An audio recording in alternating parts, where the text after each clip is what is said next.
That's crazy. Thank you. Waffle House.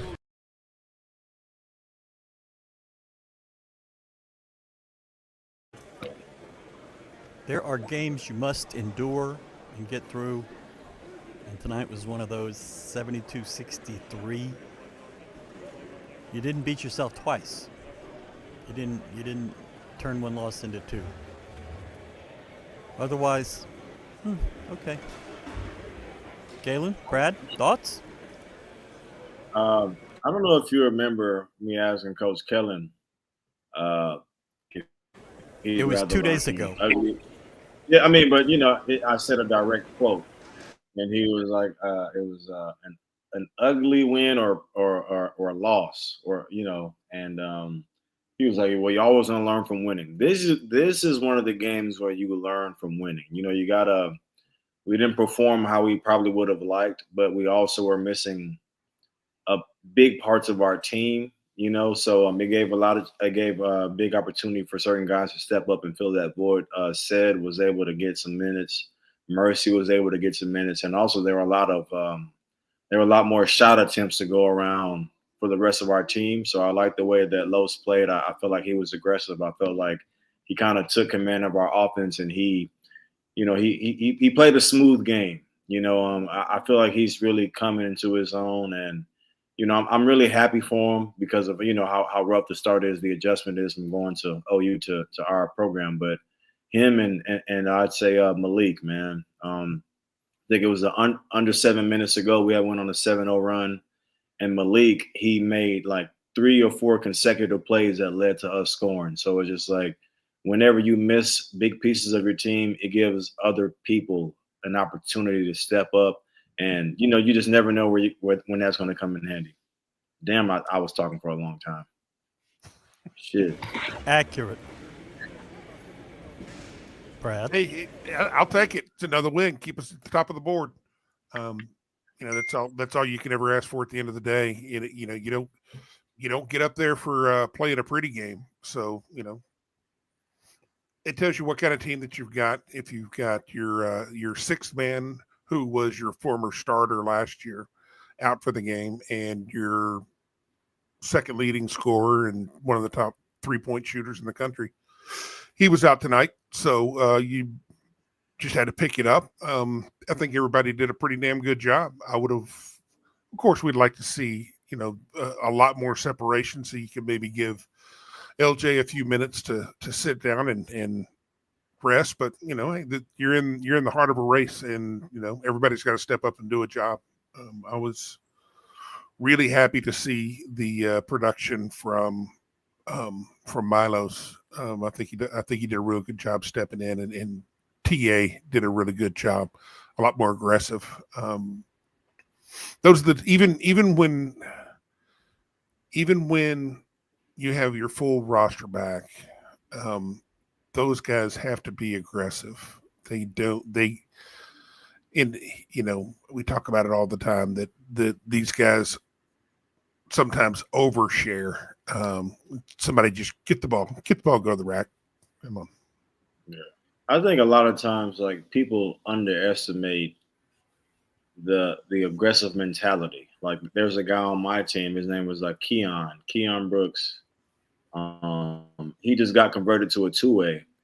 And it's crazy how he has such great athletic. I hate to get off topic, but he has great athletic gifts. But you can tell, like, just based on how he's playing, when he's attacking to be aggressive, when he's attacking to be passive, it just leads to such drastically different results. And it's like when you're attacking to be aggressive, you're going to make aggressive mistakes. But aggressive mistakes look a lot better than passive mistakes. It just, when you're passive, it just looks timid and your body language is bad. It's just not as respectable, I guess.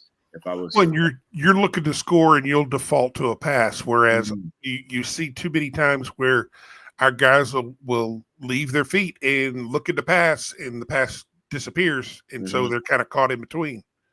Yeah. I think I could appreciate the difficulty of mentally knowing that, okay, your two guys who are your go-to scorers are Cryer and Sharp, and then you've got J1. So those guys are going to default to try to get it to those guys, but I think they have to understand that their aggressiveness and them being a threat makes those guys open for even more shots. Exactly. That's why I was saying earlier in the year, like when Milos is aggressive, even if he misses it, Coach Sam, he always says, like, just get it on the glass. We'll get it. Just get it on the glass. So it's like if you have an aggressive mindset, it's kind of easier to feed off that, because when you're aggressive, that's generating creation. Whereas opposed if you're playing timid, you're not creating anything. We're not gaining an advantage anywhere. You're not getting into paint, and that hurts our team. Mm-hmm. I mean, Dan can get it off now, right? Okay. Good job. Who was the most important guy on the floor tonight? For what? For U of H. I'm saying, but like in what regard, though? Just who played the best for U of H tonight? Who was most important? You can go any way you want. I'd say, obviously it starts with the point of attack, which is Milos, but everybody kind of feeds off that. I feel like what we needed tonight was for kind of everyone to take a step up from what they normally do because of what we were missing. Arguably two starters, and it's like that's not easy to replace on any given night, let alone this conference. So it's we just kind of, I feel like it was a group effort.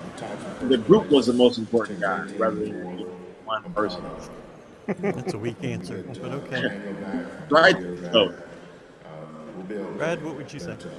It's right between TA and Milos. I think they both set the tone early of being aggressive and gave us room to do some things on offense. And I think them stepping up and putting more pressure on the offensive side when Ced came in, I think that was extremely helpful.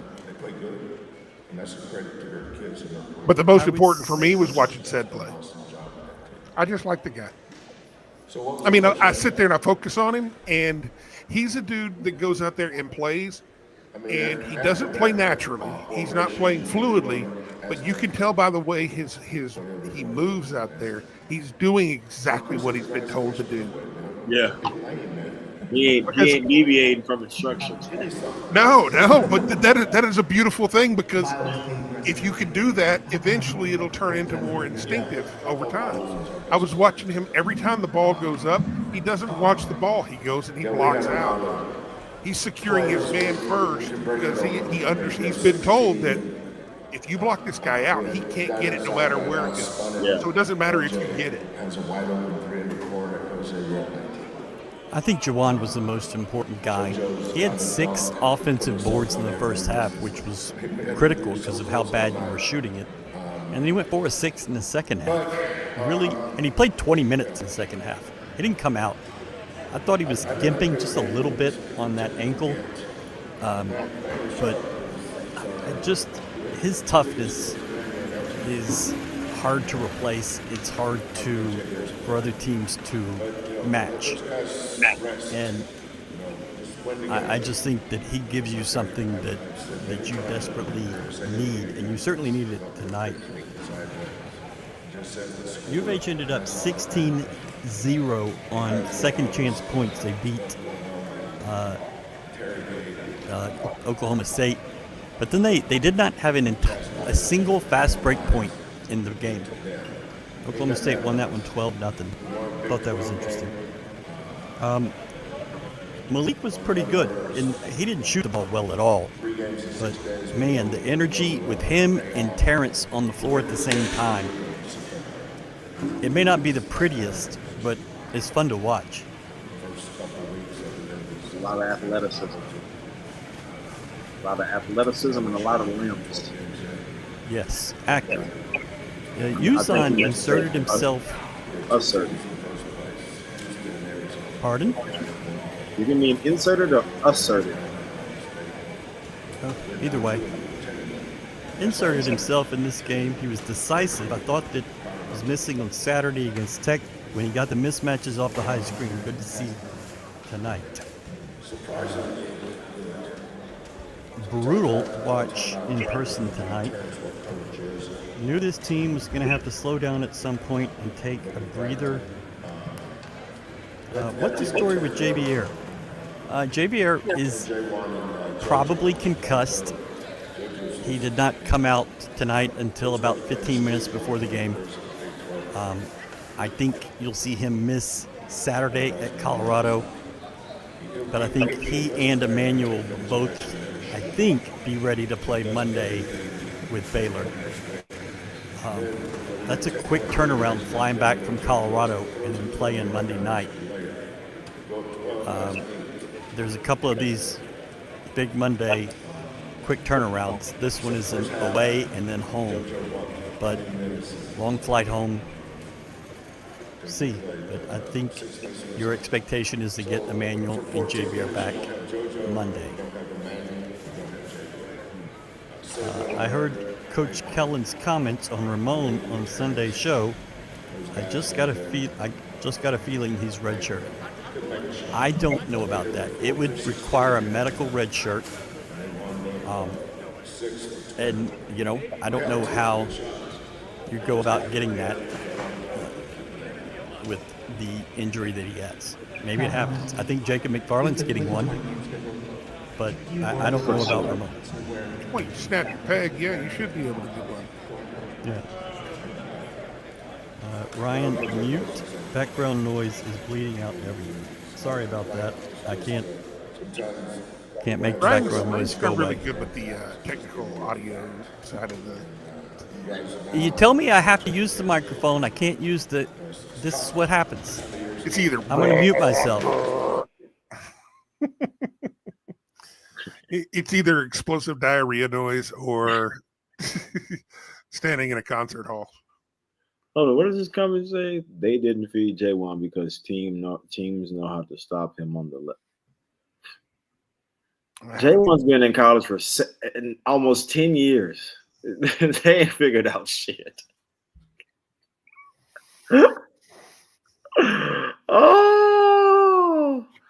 Oh, I mean, man. Everybody tries. I mean, people have been trying to stop him last year too. You know, Towns is one thing that never fails to amaze me is how people judge one game, and it's such a level of finality to that judgment. Galen, it's LJ Cry. Oh, we should have put Malik in for. It's like, well, how many times are you going to catch yourself saying that in the dude? It's worse than you think because it doesn't happen. It's not definitive stuff each game. It's literally definitive stuff every 15 minutes in a game, every 10 minutes. But it's always like Monday morning quarterbacking. It's like you got all these bright ideas after the fact, and it's like, bruh, how about some ideas while we're in the fire? Like that is one thing that never fails to amaze me. People's ability to just their suggestions and what they. Oh man, what did you say? Yeah, 14-10. It's like, what is that stopping? That doesn't sound like anybody that was tamed. You got a double. Damn, it's pretty solid to me. Yeah, Lowe's 36 minutes, 17 points, 5 assists, no turnovers. Didn't he have no turnovers? Didn't he have no turnovers at Kansas? If I'm not mistaken, he had 0. Something like that. Yeah. I don't think people understand how, the film session that followed Texas Tech it was 1,000% brutal. So to be able to come out and I'm sure it was brutal to Los. So to be able to come out, play confident yet under control, knowing the film that you just watched and who you're missing, that kid is mentally tough, and I feel like he's finding his stride. That is not an easy thing to do, and his upside is crazy. Matos? Yeah, for sure. Oh, absolutely. And you see flashes of it when he is playing in the flow. It's hard to you know what I'm talking about, but it's hard for me to kind of describe it. But you're really when you're playing with full confidence and top of your form, there's no thought that goes through your mind. The game just slows down and you're playing within the game and you're taking what the game gives you. And it almost feels like you're ahead of the game because you know where you're going with the ball. You know what you're doing. You know where your guys are going to be. You see him do that. And I just see his progression looking very, very similar to our point guards of the past. I mean, I remember very well Dejan struggling, and then the next year he comes back and I didn't even recognize the guy. Yeah, but he kept getting better. And it's you're going to have those ups, you're going to have those downs.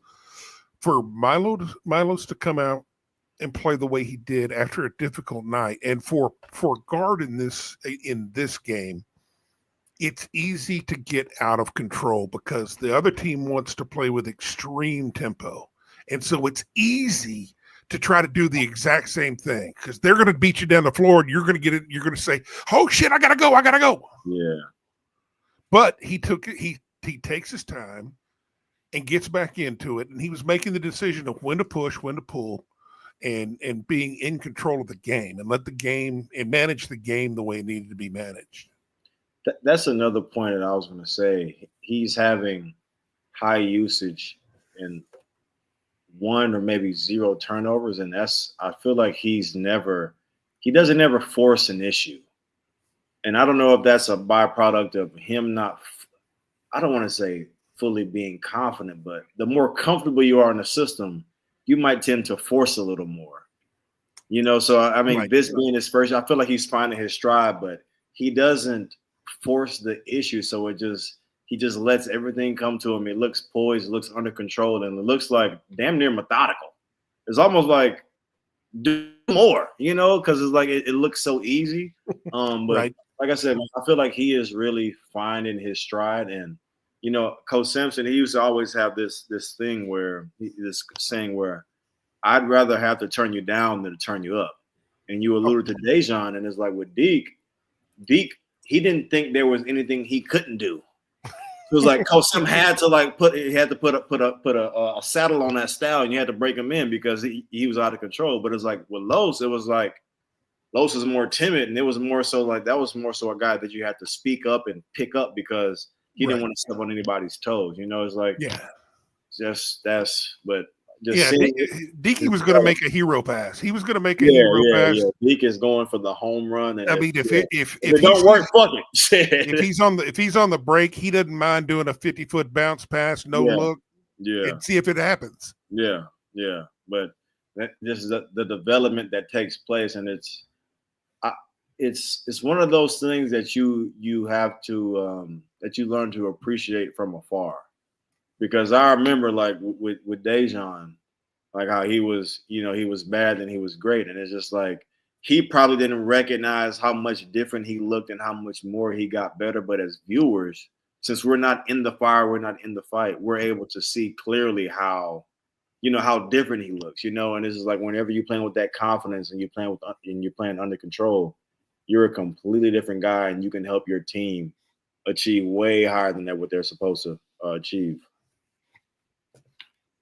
Where the fuck did Ryan go? I think he's waiting for the interviews to be over with. Here. What's your favorite part of Milos's game I say Los, he's probably about 6'3" and a half, 6'4". So he has good size on him. Pause. Big pause. Hey yo. But he's a big point guard. But what I like most about him is his pace. He just always seems like he's under control. I don't know if Los is fast, or I don't know if he's one of those guys who doesn't look like he's moving fast, but he is. Kind of like Kelly Oubre. Remember Kelly Oubre? He was good at that. But Los, he's always under control, and he's kind of good at everything. He's a good passer, good shooter, good free throw shooter. There's not really necessarily a weakness in his game, so I feel like he's pretty well rounded.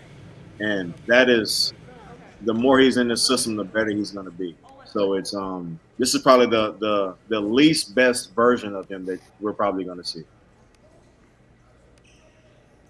And he's good. Yeah.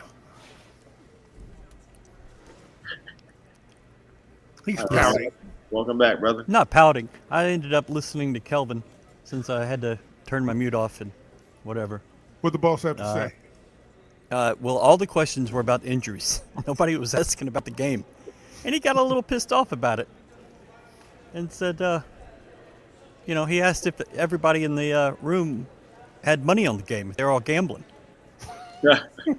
So he said he's going to stop coming and just send John Houston, the trainer, so they can ask about injuries. Oh, well. I will say Sunday's show was hard to hear you, Ryan. I noticed that listening to it. Apologize.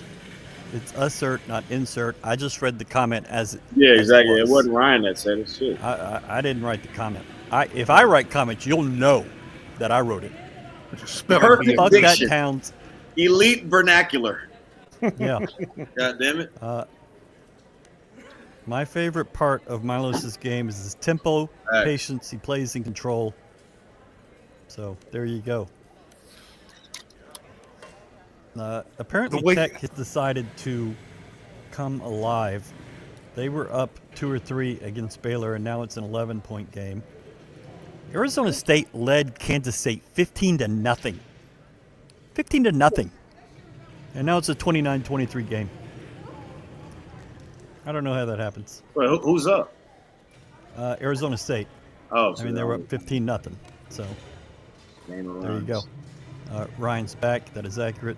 Much better, Ryan. He said that is accurate. Rare compliment. Ryan, your dry humor. Hey, man, it's a great balance. That's accurate. Does that mean your humor's wet? How is the balance? This is Ryan being Ryan, and this is what makes the show great.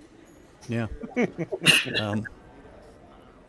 You have a very informed person. You have a moderately informed person. And Roy. And then me. Yeah, and Roy. Okay. First off, before I say this, fuck both of you. Okay? Second, I went to Frenchie's today, and I looked down at my receipt after I got it, and it said Roy. And I'm so sick of this that people just think my name is Roy. Somebody asked me if my name is Chris today in the stands. I think they think I'm Chris Gardner from the other show. No. No way I they have could do a that. lot more hair.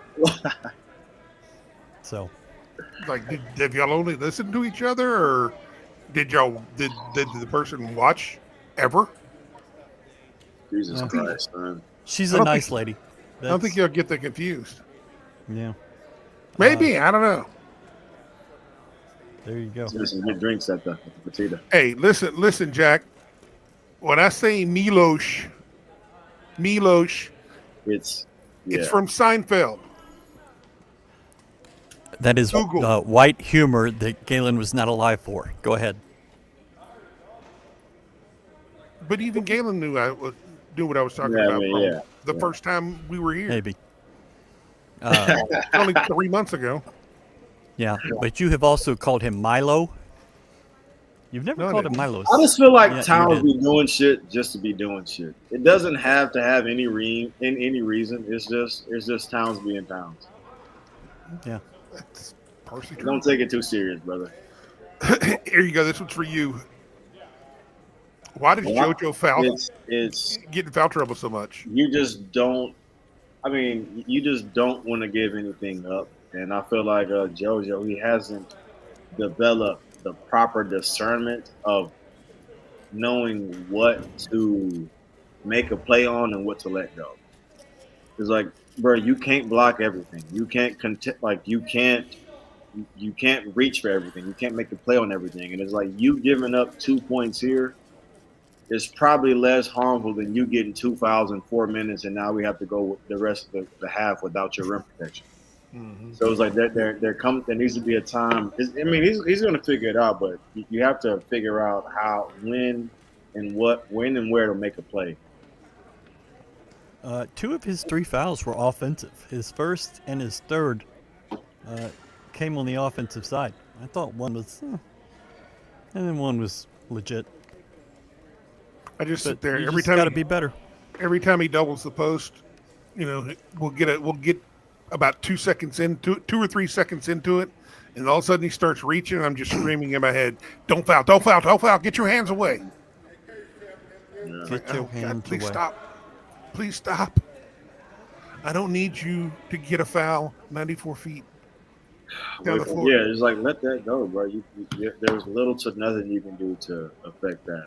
Yeah, I mean he's part of what makes him such a good player is the part of what makes him such a physical disaster at times. Yeah, he plays literally on the edge, and it's just learning how to like Galen said, it's the discernment of you're not going to block every single shot, and we appreciate that you try to. But sometimes you just got to let them score and save that. If you're going to foul them, wait till there's when it's really go time. You only get 5 of them, so make them count. Don't get cheap ones. Yeah, don't get no cheap ones. Yeah, don't do them. Don't do it reaching in. Get the ones that they gonna feel you. Like don't. Yeah. I mean, like the one where he blocked the dunk against UCF. Take those fouls all. Mm-hmm. Reaching, moving your feet on a pick, you don't want those. Yeah, not those. If somebody's going to take them charge, just accidentally kick them in the nuts. Apparently that should be legal. Just come through like Draymond and just, hi-ya! Don't come through like Draymond. You're going to find yourself out of a program.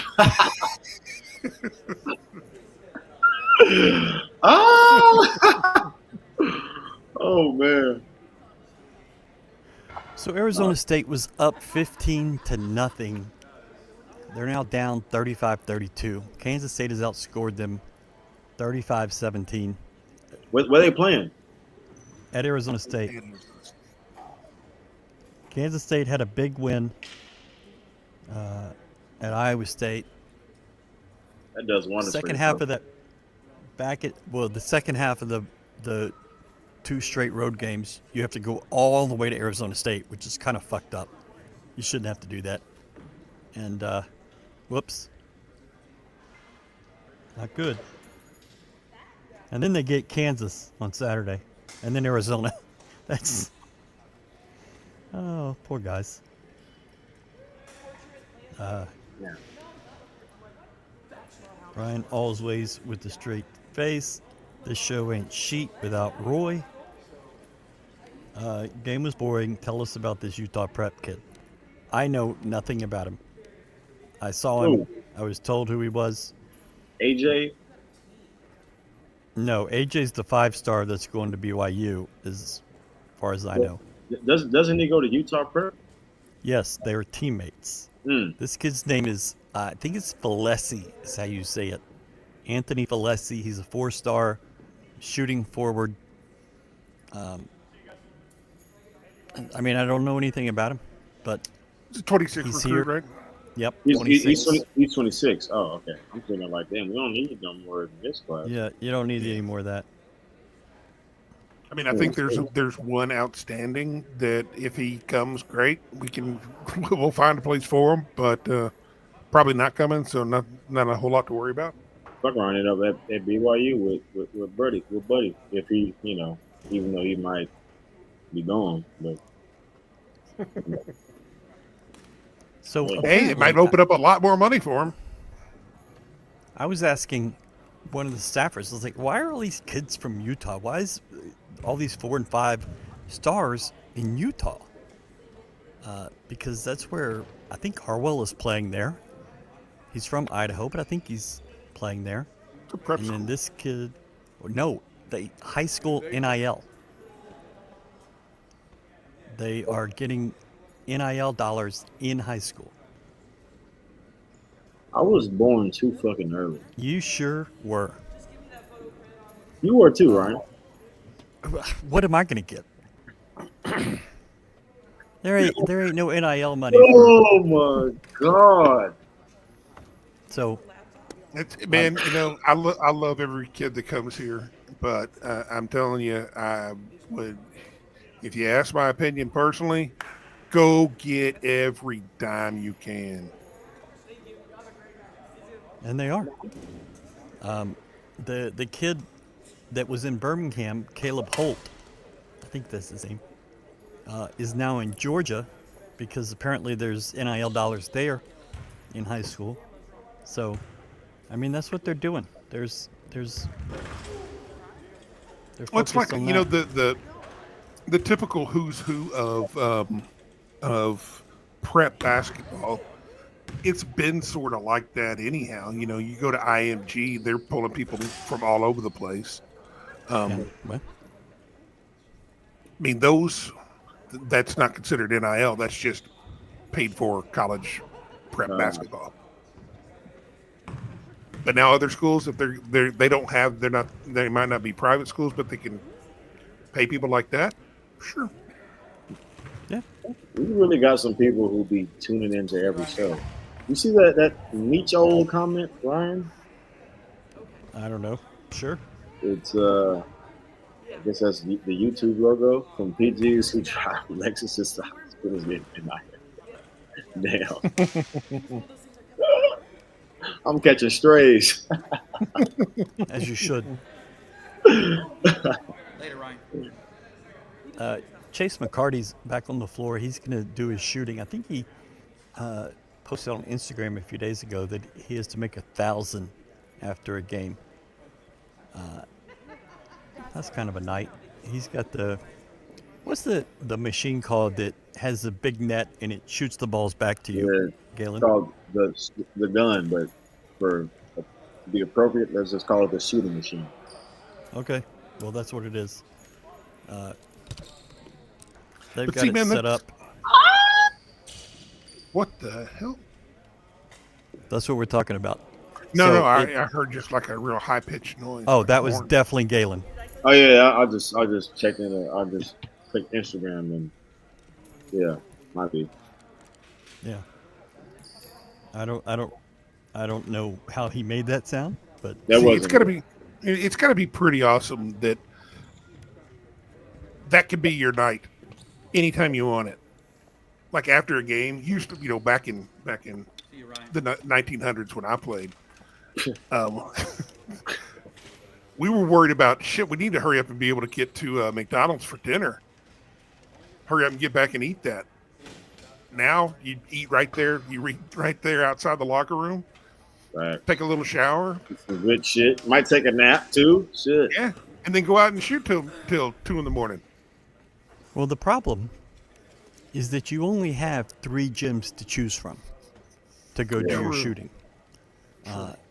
With the Only 2 3 practice gyms. gyms and then Fertitta. Yeah. Well, I mean, you still had multiple gyms. You had Hofheinz. You had 11. you had Melcher Del and Mar. Garrison. 14 hoops. Yeah. You could go shoot down in the dungeon. There's a couple of goals down there in the racquetball courts. Damn. Times have changed. It was like a horror show in the bowels of Horror? Hofheinz. Okay. Let's talk football real quick since we're just sitting here. The schedule was released today. I think this is as good a schedule as you could have ever hoped for. Hold on, let me pull it up. Where is it? On the internet.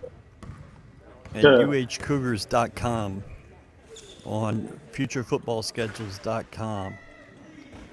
Chase McCarty is now 0 for 1. So you'll open on a Thursday night with Stephen F. Austin, your first FCS game in 5 years. And then you go to Rice in week 2. You're opening on that Thursday night. And I'm going to talk to Willie tomorrow. I'm going to ask this question. What's the point of doing the Thursday night? I think it is to give you 2 more days for that second game.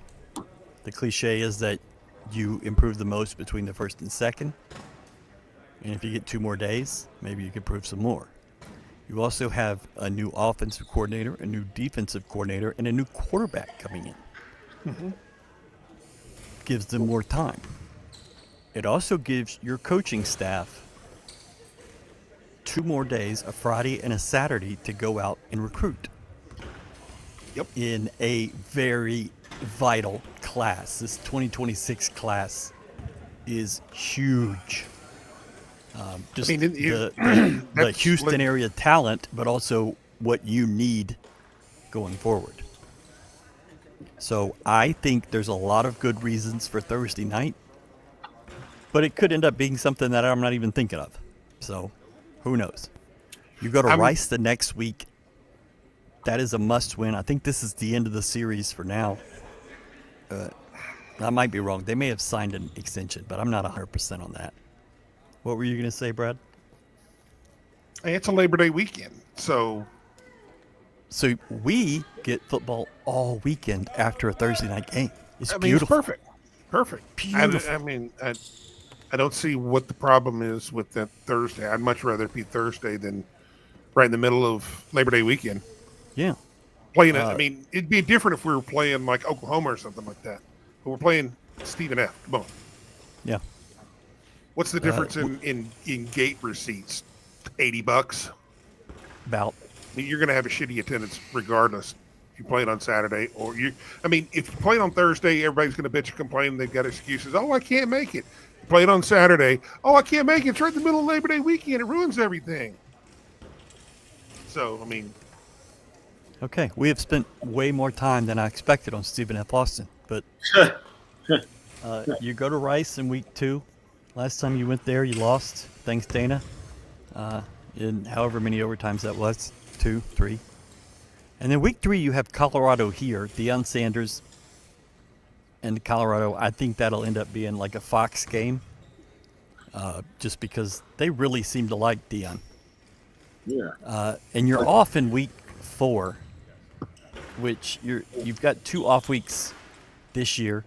I think it's week 4 and week 11 or week 12, excuse me. So you have 3, then you play 7 consecutive, then you're off, and then you play 2 more.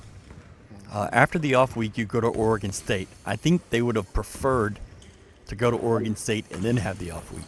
of course. But this is not terrible. No. After Oregon State, your all-conference games to end the year. Texas Tech at home, and then you go to Oklahoma State. You come home for Arizona, then you go to Arizona State. West Virginia at home, then you go to UCF, then that second off week, and then TCU at home, and then you go to Baylor. So your schedule is home away, all the way through for the first time ever in school history. You make trips pretty much almost as far as you can make from Oregon State to UCF. So your trips cover an entire continent. And you go to Arizona State, you go to UCF, you go to Oklahoma State, and then Baylor. I don't think it's a bad schedule at all. You still have no clue what kind of team you have. Just Well, and I'm looking at this. no clue. I don't have a clue what teams we're going to be facing either. No, you have no idea. I mean, It's what's not their, anything like the sport was. I mean, Texas Tech, you probably know what you're going to get. A pretty solid team. Oklahoma State, are they going to be terrible? Are they going to be good? Who knows? Arizona, they were good one year, then they were trash last year, and what are they going to be this year? Arizona State, they return their quarterback, but they lose their Scatterbo guy. So what are they going to be? No clue. The only thing I don't like UCF in November, just because with Frost's first year, he can either be They'll really be good. better. I mean, they're gonna be probably better than what they are at the start of the season. Yeah. But TCU, I have no clue what they're going to be, and you know Baylor coin flip it.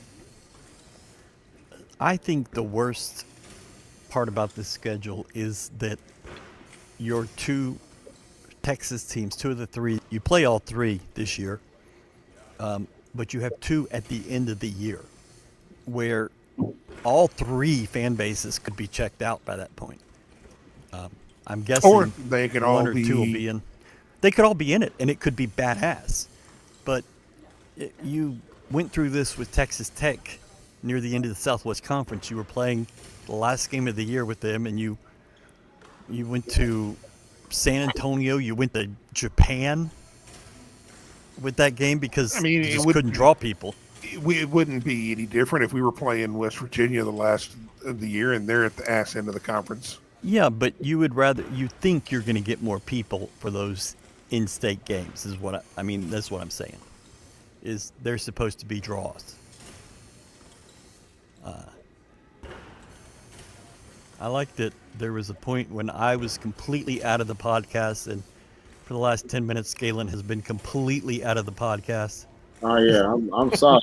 I have nothing to offer, so therefore I shall maintain the integrity of keeping my mouth shut. Mastering listening.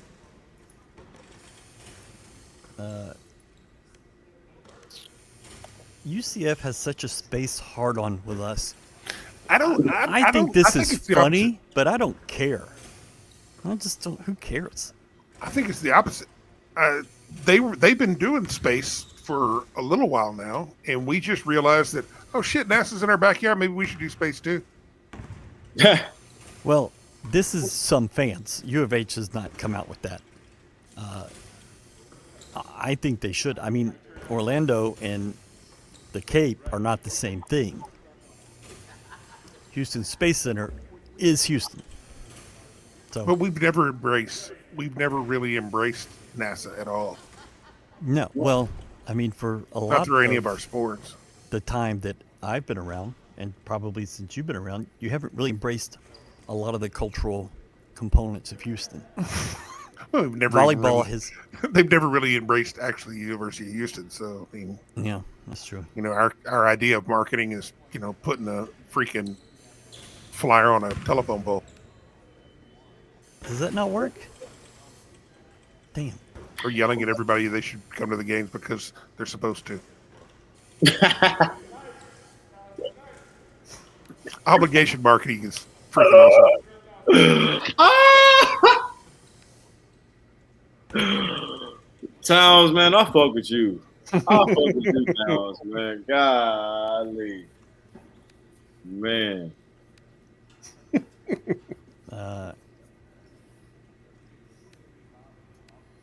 I know Damn, things so, are hold on, so if, fluid. hold on. Oh, wait. We can read this, my bad. Okay. Time out. Go ahead. So, what color space jerseys would that equal? Like, if we were to do like a space themed jersey, or White, like a spacesuit. and then what color would everything else be? I don't know. Why are you? I mean, bitching at me? because you I said didn't do we never embraced it, so I'm just trying to figure out what ideas you may have had. Oh, We could- well, I don't even could- think it's that big a deal. We could rip off the Astros logo. There you go.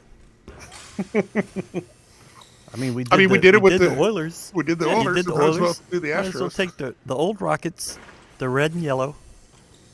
I actually then, like those. Those were my favorite. Those were awesome. I wouldn't mind These purple. Rockets jerseys now are terrible. I wouldn't mind. You wouldn't purple. mind. What purple for what? Ryan, it's one of those things that Gotta get that lean. If you know, you know. Like purple drink? Is that what you're saying? If you don't know, then we Yeah. ain't gonna say it on air. But if you know, you know. You know. Man, I fuck with you with the state. LOL. Yeah, Ryan. It's you know, you know. If you don't, we can talk about it after we're off air. Yeah. I can see us doing something like that. Crazy. Now it's gonna be crazy. You know, just you got to do kind of like how I am here. You got to do some wild shit every now and then. Gotta do some wild shit. Some like, why the fuck did y'all do that type shit? Like, yeah, for sure. For sure. Who cares what message it sends? It's great marketing. I mean, hey, it says we like to party. Yeah. So y'all want to have a good time? Come on out here. Come out here. Hey. Man, that purple would be smooth. You might get a dub in that one too. Purple with a whole lot of stars around it. Mm-hmm. Towns, I fuck with you, Towns. Man, Towns have been to a couple cookouts in his day. Oh. I don't understand anything. Everybody's worried. I don't know how we got on this. Alternate uniform. One substantial shirt. I fuck with you. With Galen Shade's picture. That would be hard.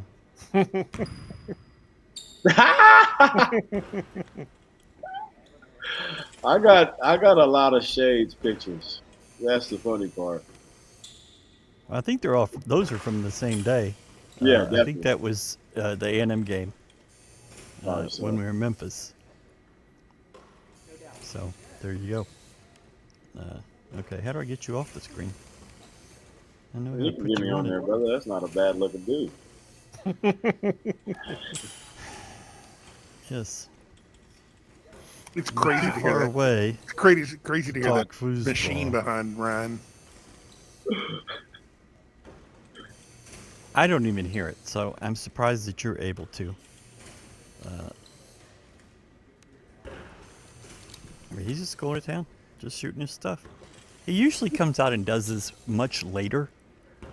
It's like when I'm leaving, typically. And sometimes he's not even out here when I leave. But he got on it early tonight. Oh, that's his. Oh, never mind. That's not my business. What? No, that's Ann. Okay, yeah, okay. I was about to say, was that a But manager? yeah, I got you. That's Ann. She was taking photos of him. Now she's taking photos of herself. Good. Of course. Yeah. So there you go. And we can take me. Champions off. are built while nobody's watching. That is accurate.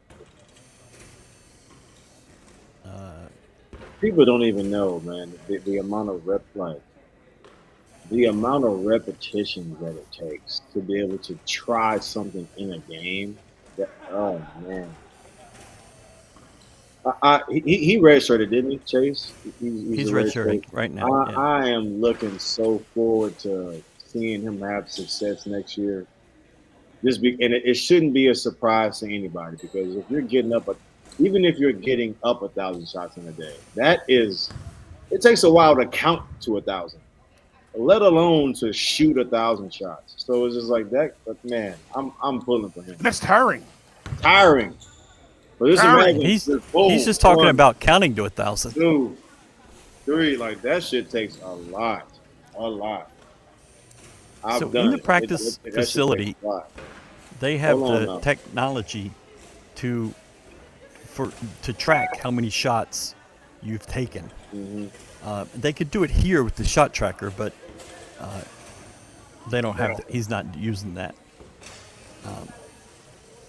Now Chris Baldwin's going to take a photo of him and tweet out that in the shadows, here's Chase McCarty. There is no next Armani Brooks. Yeah. There you I go. want to make that abundantly clear. We're too far away to talk foosball. Spring football is a couple weeks away. Tomorrow should be the biggest day of the year. It's signing day, but it doesn't matter anymore. To the point where nobody knows it's signing day. So, grind don't stop. Screwed up jerseys would be big. Hell, the bad plays. June 27th. I don't even know. Yeah, I'm sure you don't mind. It's fine. But see, I don't have to know all of Yeah, this stuff. yeah. You don't gotta know. You don't gotta know. But June 27th. That's I embrace. If you know, you know. Mm-hmm. Screwed up. But he's a jersey. white guy too, so he probably just Googled that. I don't think so. So, here's the thing about Keyshawn Henderson, 5-star, massive, was in front of us for the Texas Tech game, totally into it, had a blast. What we're going to try to do is get Keyshawn on our show on Sunday in a couple weeks. My goal is to have the biggest basketball signee and the biggest football recruit on the same show. Now, can that happen? Maybe not, but we're going to try. We've gotten everybody else we wanted, so why not? But we'll see. Yeah, I mean that dude has been committed for a long, long time. And it's really kind of no different than Mercy. You hope that they stay, and you figure that if they committed so early, either it was a let's find a place and see how it turns out later, or they're dialed in and they really want to get here. But it's so long away. But he's recruiting for you, and that, I mean, I think that is a tell that shows Chase has hit 16 in a row, 17 in a row now. It just shows that he's so dialed in, he's so focused on your program. Now he's at 20. That, I mean, it's almost automatic here. It's 22. Oh, sucks. Yeah, terrible.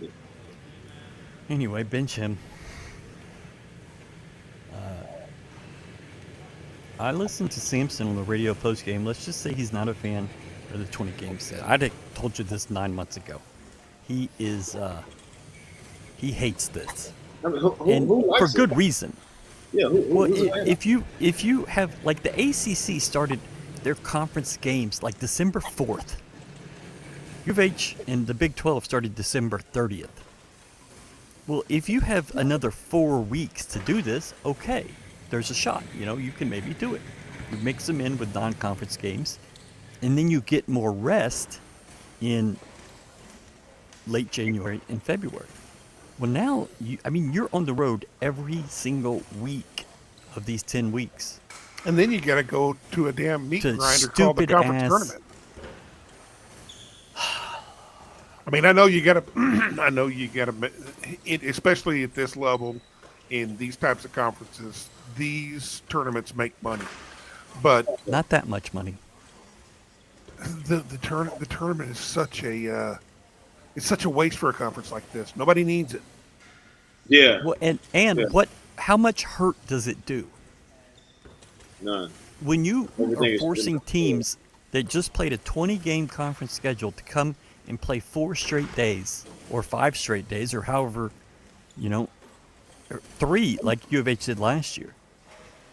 Well, it doesn't make any damn sense. I mean, I'd say they do something truly unique and invert it. and say the top four are not invited. Everybody else play for the title, and then somebody else will get the automatic bid, while the other everybody while the top four teams. I fuck with you, Towns. I was about to say that same shit. Like, let the people who have no shot have a shot. Absolutely. That we don't need. I mean, there was. What did U of H and Iowa State gain other than Iowa State getting the I mean, it was the conference tournament title? It means something to them, but when it came to the tournament, it means nothing. When it comes to seeding, it doesn't mean anything. Everything is pretty much set in stone. It doesn't. I mean, if you're the top seed, what did we play? 3 games last year? 4 games? 3. That's 3 games risk. Yeah. When you're going to be at worst a top 3 seed, and that was us. What did Iowa State end up finishing at last year? 2. So they might have gone from a 3 to a 2. No, they didn't move. Yeah, they did not move. It's at that point it's just not going to help you. So if it ain't going to help you, then it ain't going to hurt you. Like, fuck. Especially in this conference, like, okay, the American, okay, it might some shit might change. I get that, but when you're talking about when damn near every other game is a quad 1 opportunity, then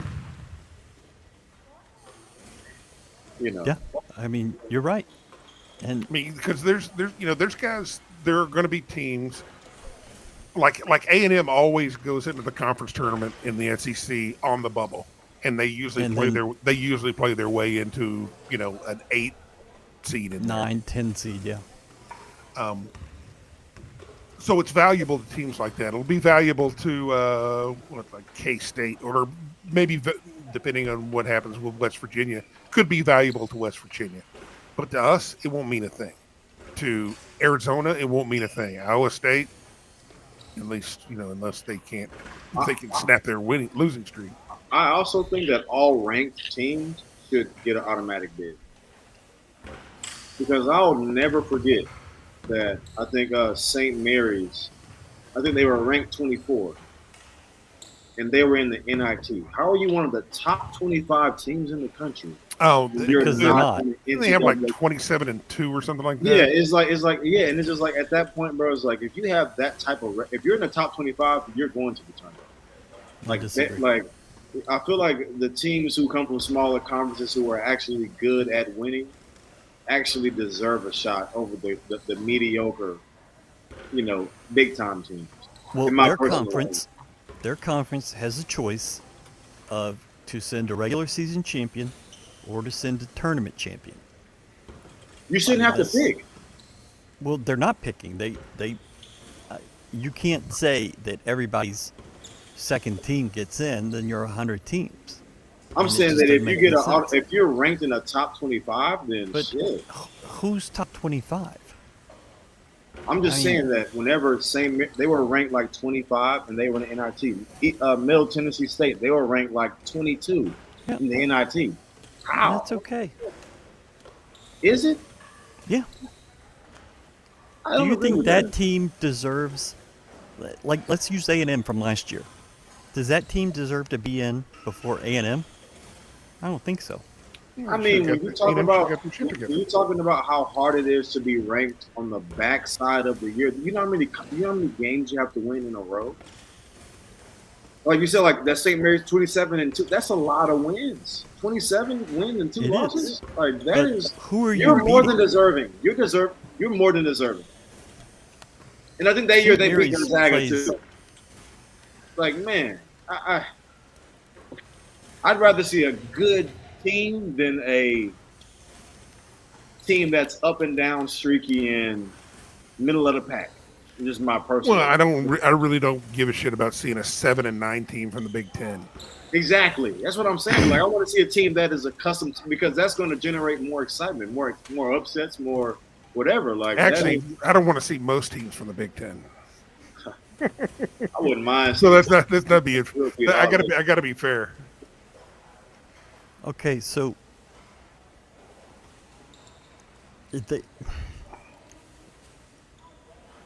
their last fight, they just St. Mary's right now. This team right now, they've beaten Gonzaga, Santa Clara, Washington State, San Francisco, Pepperdine, San Diego, Loyola Marymount, Portland, Pacific. I mean, Merrimack. I don't care. What's their record? I think it looks like they have 3 losses, so probably like 18 or 19-3. I don't know where they are in the net. Fuck the net. But the net is important. No, the net is vital because all wins are not created equal, and I mean, St. you Mary's should get credit for. they're winning sitting at games. 20. They're sitting there at 20-3. The non-conference strength of schedule on Ken Palm is 56, and they're number 23 in Ken Palm. So It's that's like, good enough for me. regardless if they win their conference tournament or not, that is a tournament-worthy team. Okay. They're Even 22 in the what is net. it? The Southland Conference is I think I was talking about Will Wade's McNeese, team. And, yeah. and it's like regardless if they win their conference tournament, they deserve to, if they keep this up, obviously, they deserve to be in the tournament. Like that is a winning team. That is a team that is accustomed to winning. Well, I think the way it's stacked. Fuck the numbers, bro. Well, I mean the way it's set up is that These fucking the nerds. big conferences want the most invites, and with us being in a big conference, I do like having more Big 12 teams because that means more money for us. I mean, yeah, but I'm just. But no, I understand from a basketball standpoint. Yeah, it's like from a everybody fan of the tunes game. into the Cinderellas. Whenever St. Peter's was playing, when they were on that run, everybody wanted to watch them play. Like it's nobody Well, wants to see the remember, Blue Bloods. I mean, like you do, but years it's ago like that's expected. when Florida Atlantic first came on the scene, or when Yeah. San Diego State came on the scene, or when Florida Gulf Coast came on, Yeah, and they were doing yeah. a every game a dunkathon. Those are the teams. I mean, that's what You want to that's what see we like that. So Everybody goes for the underdogs, man. Everybody goes for the underdogs. 100%. But I would rather see the 7, 8, 9 teams from this conference than the second team or the third team from the West Coast Conference, or Well, the I'm not- second team from the Southland. Unless we're 7, 8, or 9, I don't care. I'd rather see one of the Honestly, if we were 7 or 8 or 9 and we didn't make it, I would say, well, Yeah, I it's that, think we man, should. at that point, man, you don't really deserve. You ain't, Yeah. But you can be 8th in this conference and be a top 25 team. Possibly. You could. Maybe in the SEC this year. Is Yeah, that an- yeah. Where the Big 12 was last year is where the SEC is this year. And that's Okay, fine. But I think the at Big 12 that is point- catching At that up. point, it comes down to discernment. So it's like, okay, I'd rather see I wouldn't want to see a team 7, 8, or 9 than an ACC. I'd rather see a Well, first, no. second, exactly. It's like at that point, discernment comes in. Because Now we can agree. yeah, okay, cool, See? cool. We're together. GoCoogs.com. GoCoogs.com. Lunch adventure. Fans, thank you for tuning in tonight. Our word Have we for the even day- done Star Pizza? Have Our we even word- talked about them? Our Tap word the for the fuck day. in. Our word for the day has been discernment. So We got if you place Okay, an order, timeout. be on the lookout for your gear. We got Towns 5X right here. Hey, if Boom. Put that up to the screen. taking Put that care up of to the all screen. sizes, I need to all see that colors. 5. Show me that 5. Come on, Ryan. Hold on. It's still a little heavy. Let me. Yeah, hold on. You know what I'm saying? Got the fives. Got the they had to 5X. come on its own truck, man. My boy Towns. You know what I'm saying? We had to get him right. That's right. Yeah, for sure. Fuck You the the man. net. Whew. Fuck the net. Man, I fuck with y'all, man. This shit is elite. This shit is elite. Wow. Star Pizza. Our fucking pizza. Our God boy damn. Jamie went to Star Pizza before the game, and he pulled a Towns. Jamie's trying to get in shape, which I do not approve of. Damn. Oh, By far, my favorite salad I've ever had. I They told never y'all. miss Star Pizza. I told it's good. Yeah. This is the motherfucker we're taking salad advice from. Hey man, Okay. if I tell you it sounds You know, good, he has great experience from his potential failures. Yeah. You know what I'm saying? Exactly. So, this should as be- one who obviously doesn't have many of them, this was damn good. Towns in walks all into the Star different- Pizza, all the Two different- Fist and Ranch. Just brings his 2 bottles in. No, theirs is freaking badass. You like theirs? They make love it there. They make it there. They In make the all house. of them. They make all of them there. They're I really like their what is it? Caesar salad dressing. Where did I get this list from? I don't know. Maybe you took Water.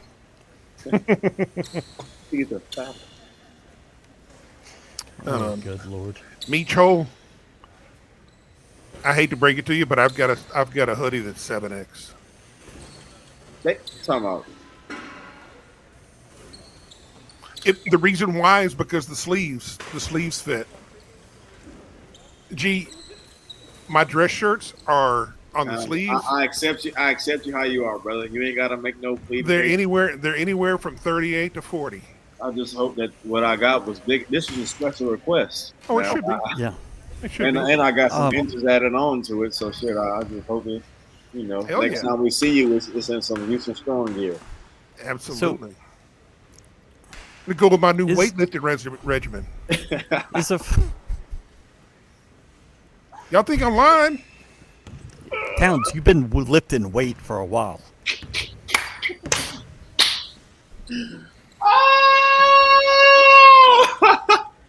Hey man, I make people look sad just squatting my weight.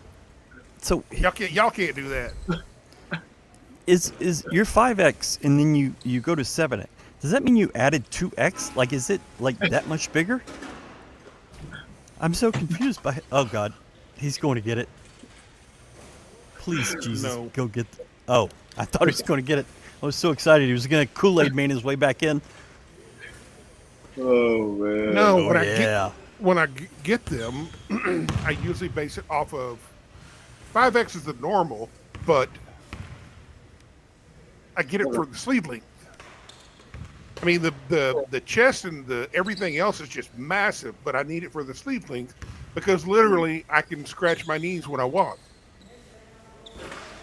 That's why on these hoodies, just mainly specifically for JoJo, I just get extra arm length added to it because I ain't trying to have the sleeves come to his elbows. Yeah, exactly. Yeah, for sure. That's always the main problem with everything I have. Mine is my shoulders. I'm a natural large, but my shoulders are a little broad, so I have to go to an XL, and it's a little baggy on me, but it's comfortable on my shoulders, man. Yeah, like my suit jacket is We're really doing this? 50 double XL.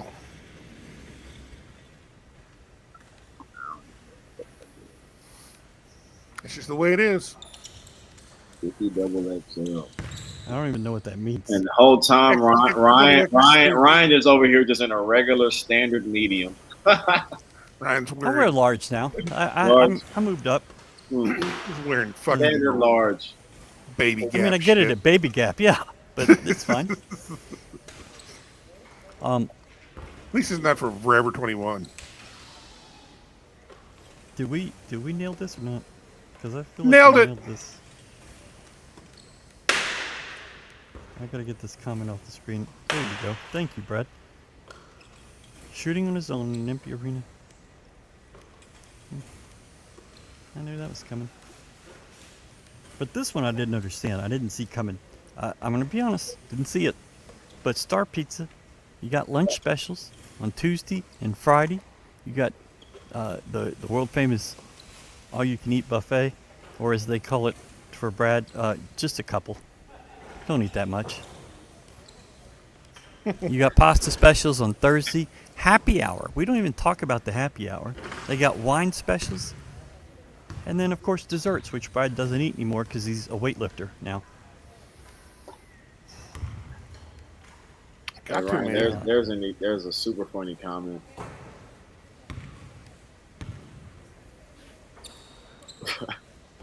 That one? Is the one that he said at 10:25. I don't do math. It's just time. I had to turn my phone down because they thought Galen's scream there was a patient calling out for help on the unit. I had 4 nurses come and say, "Who's screaming?" Damn. My bad, brother. Cougar in is registered nurse. Yeah, that appears to be what we're doing. Kelvin said they're going back to an 18-game schedule. Is that breaking news? No, we've been talking about it for 2 months. I've told you for 2 months that they're going back to 18. The coaches revolted and said this is bullshit.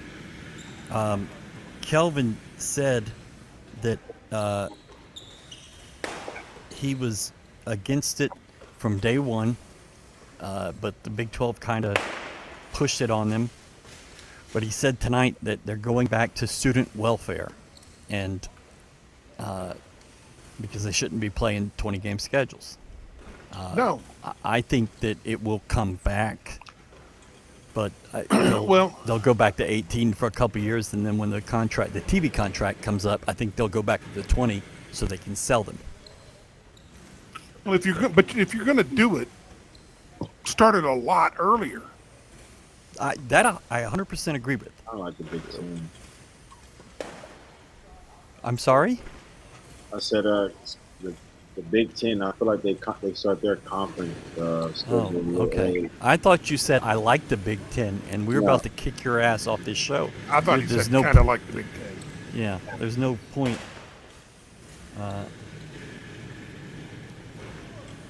There's big old rivalry, Tech or Houston or Roy versus. I have no rivalry with him. I just kind of knew what was going to happen. Galen, say Star Pizza like Ryan does it. Star Pizza. Get your pizza. Good people. Star Good Pizza. pizza. Can't help that I'm just a natural. Star Pizza. That shit is so consistent.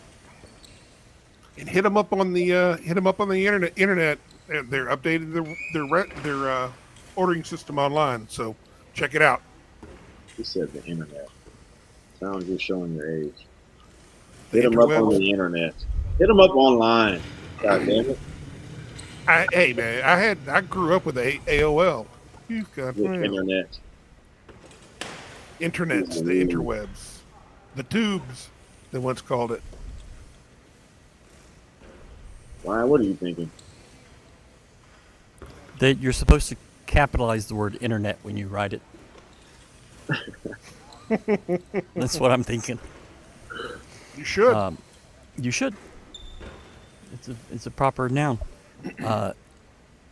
Yeah, we grew up with Prodigy, and you would sign on, and it would take forever, and then you got the baseball scores from 2 days ago, and it was such an exciting thing because it was like a newspaper, but there on the little box. Yeah, Ryan trying to say he was looking at baseball scores. Well, we're talking 1990 or 91. You weren't getting anything else. You just had to wait. You got to be patient. Not in 1991. Not until Netscape came and changed the game on that stuff. And the fucking internet did not exist in 1991. It didn't come out until about 95, 94. What are you talking about? What you're talking about is 1991 is when I graduated high school. We didn't have that. And I know your ass didn't have it down in the bayou. In Prodigy Internet. We had it in 1981. God 1991. damn. Prodigy started in 1984, you dickhead. By the time you were using something that you're probably I am Netscape. telling you. No, we had Prodigy. It was just what it was. Take my picture. We were Smack my Lake bitch Charles's. We were. Okay, fuck you, especially fuck you, and the '97 guy. Him too. Nah. Here we go. What's Netscape? All right, you're dead. Do we win at Colorado? Yes, they're 0-10 in the league. If you can't win there, that's a problem. I don't think it's going to be as easy of a game as people think. I don't think it'll be easy, but you will out It talent has the them. potential to get very ugly. Yes, you are going to be 2 guys short on your team, but you should be able to get that done. Tomorrow is an off day for the players. It's the most important day of the year for them. Those guys need a break, but I think they'll practice Thursday hard. We'll see them Thursday afternoon, and then Friday they'll fly out. I'll fly out to beautiful Boulder.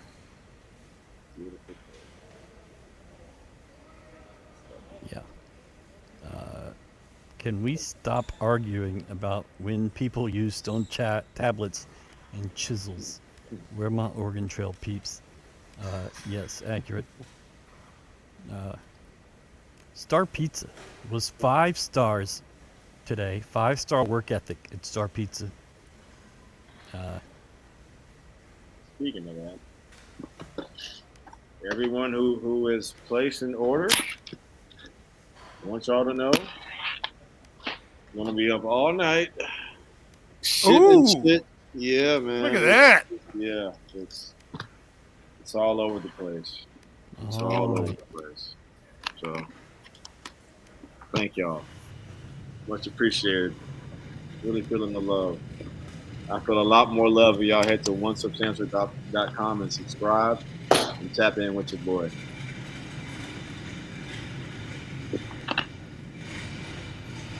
Said Lot has now come out to join Chase. We'll see if he shoots. I'm excited. I want to see it. One time, Said got. One time. I think he picked up a foul because he ended up hitting a guy whenever he was going up for a shot, and coach yelled at him, "Just go straight up. Keep your hands straight up."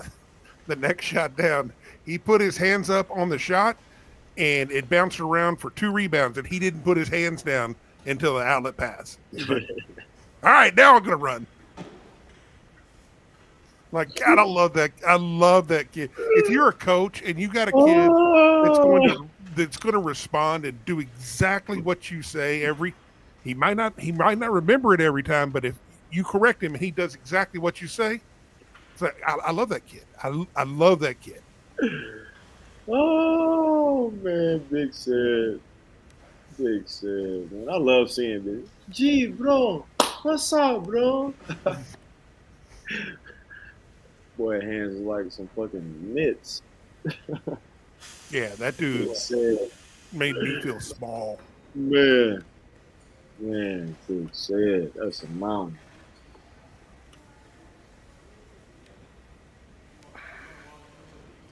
Roy. Okay.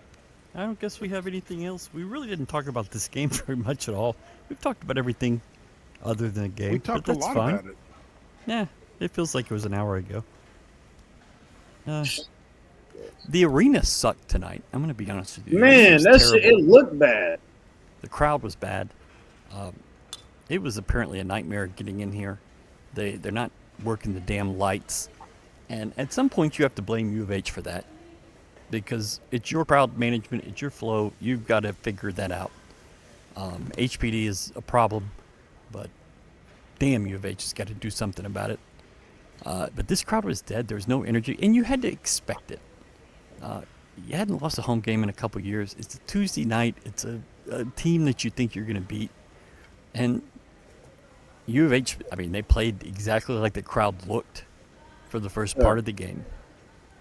But you knew they were going to come out hungover. I mean, it's just human nature, and they're college kids, and they're missing a starter. They're missing the 6th man. But they rebounded. I think it was 18-9, and they kicked it into gear and got it done. The crowd got better, and they got into it, but it was never loud. That's our shortcoming, and that's what sets. I think what Kansas lost prior to their game last night, they lost 2 of their last 3, and their kids go to a packed fully energetic Allen Fieldhouse. It's like that's what separates those programs from ours. It's ours is more so. I feel like it's more so conditional support. If you're doing well, we'll be there for y'all. But fuck if y'all go through some adversity. And it's fuck y'all, you know. And it's like I don't fuck with that, man. It's, Like how do you, our kids, how, man. Our how kids. the are hell so do you hard. have the gall of losing a fucking game?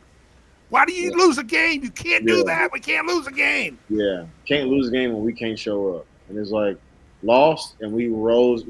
It's a top 5 team in the country that's playing at home in February. It's the second half of they have there's not that many home games left. It ain't gonna be that many times you get to see J1 Roberts suit up in a home jersey.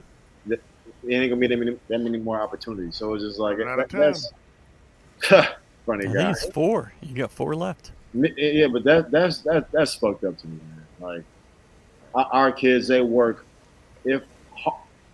hard, if not harder than any other program in the country. Our coaching staff, they put in countless hours, painstaking detail, like it working overtime, and we can't get people in that arena to support our kids unconditionally. That is fucked up. And that's all. I'm also speaking from my own personal experience, but it's like this team has the potential to win a national title, something that our school has never done before, and we can't even get a sold out arena to watch the number 5 team in the fucking country. That is actually pathetic. And I don't even mean to rub anybody the wrong way, but it's like if Kansas was unranked, that motherfucking Allen Fit, that should be sold out.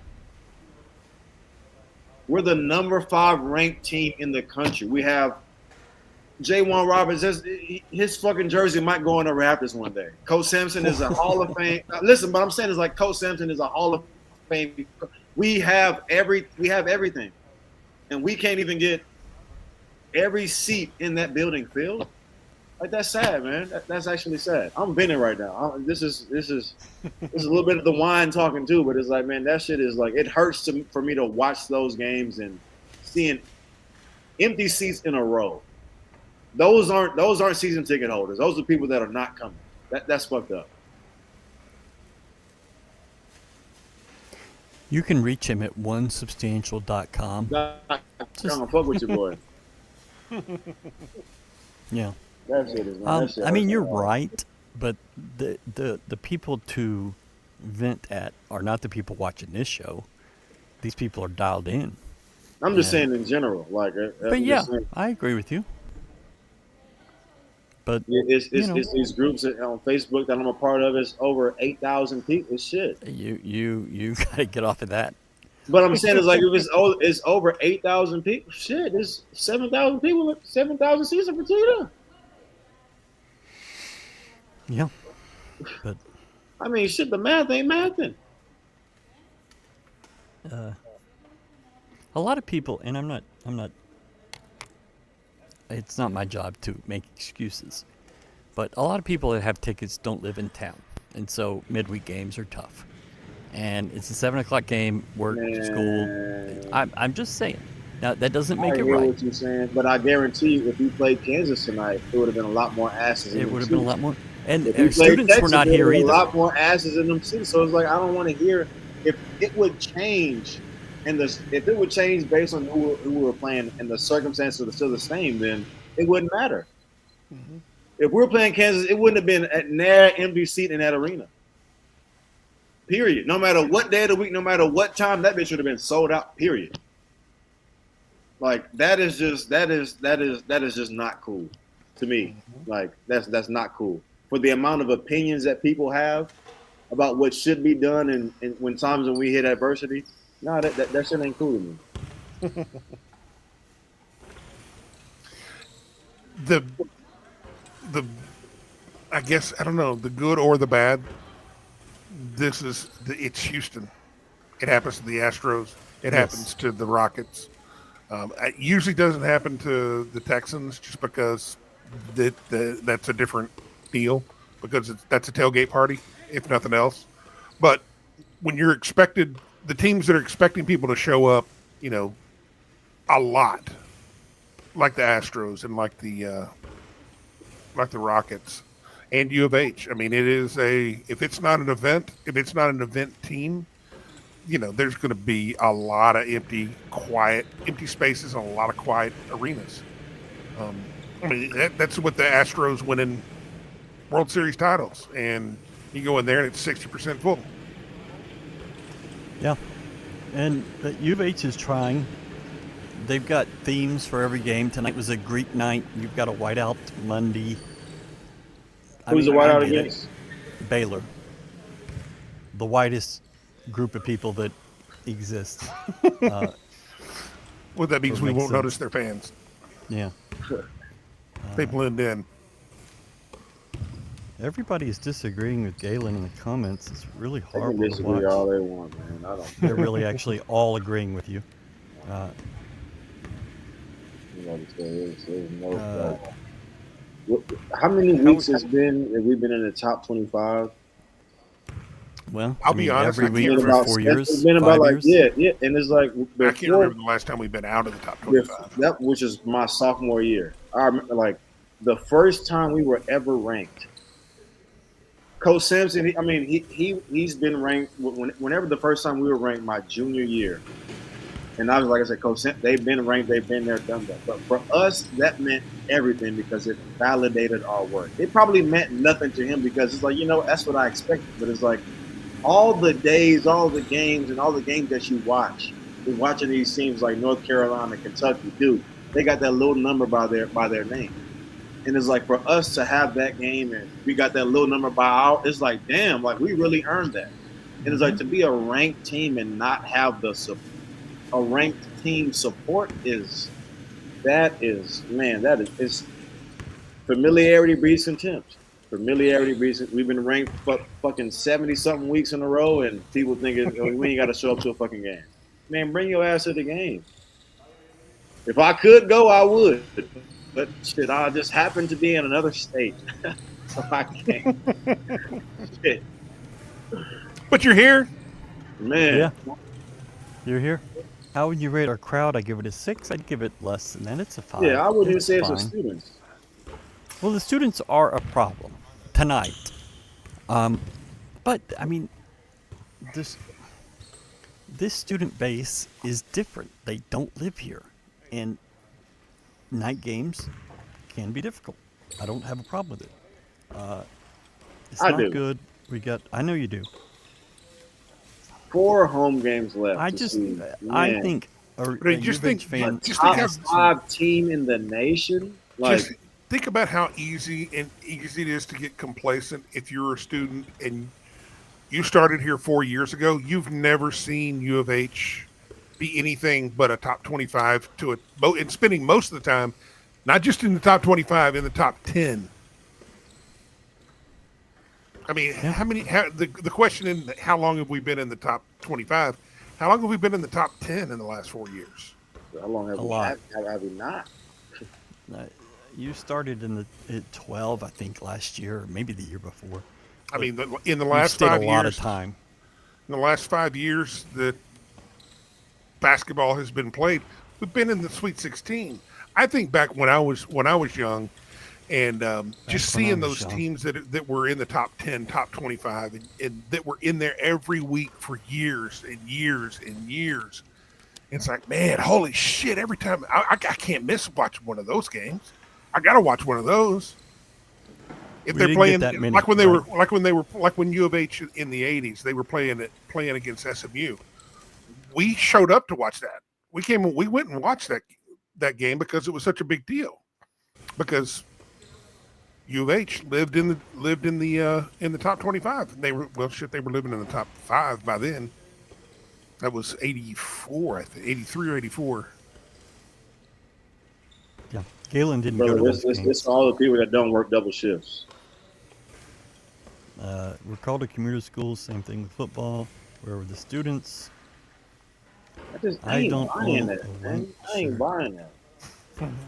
For 90 weeks. I just don't think that you can say we're a community school, but if we were playing Kansas, there would have been a lot more asses in them seats. So it's like it shouldn't be based. We should be supporting us, not who we want to see us play against.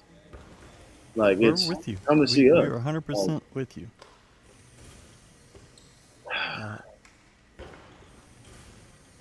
There's some other comments we kind of missed out on. My HPD friend says it takes like U of H like 3 months to pay you, meaning for work in the crowd. I believe it. Well, I mean, I'm government agency paying another government agency. Shit, I'm surprised it doesn't take 3 years. Well, no, I think he's talking about like as a secondary job, like as a contract worker. Oh, I'm sure. But Yeah. getting a dime out of the government, I mean, come on.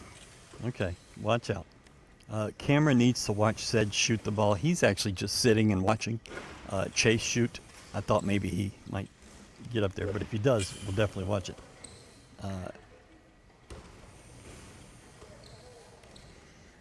This has nothing to do with anything, but I just saw that Rick Pitino has won 20 games at St. John's. It is his 29th time to win 20 games in a season. And he had a couple of stretches as a NBA coach and got kicked out of the sport for whatever, cheating, whoring.